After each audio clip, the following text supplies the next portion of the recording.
Samantala, nagpaabot ng pasasalamat si Pangulong Bongbong Marcos sa pagboto ng mga Pilipino.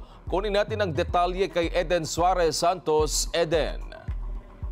Yes, Wedge, pinasalamatan nga ni Pangulong Ferdinand Marcos Jr. ang bawat Pilipinong bumoto sa 2025 midterm elections.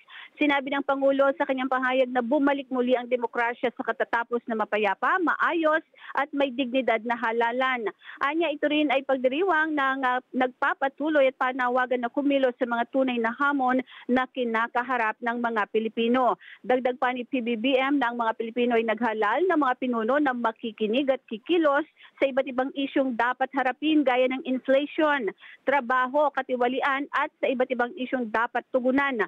Pinasalamatan din ng Pangulo ang mga sumuporta sa mga kandidato ng alyansa para sa bagong Pilipinas sa tiwalang ibinigay ng mga ito.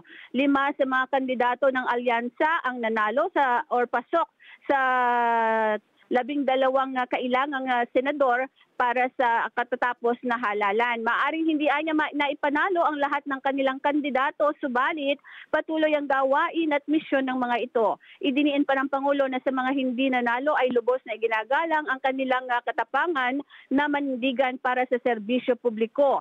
Iniaabot naman ng Pangulo ang kanyang kamay sa mga bagong halal na pinuno ng bansa, anuman ang partido o koalisyon ng mga ito. Giniit pa niya na sama-samang lahat sa pagsulong na may bukas na isipan at iisang layunin.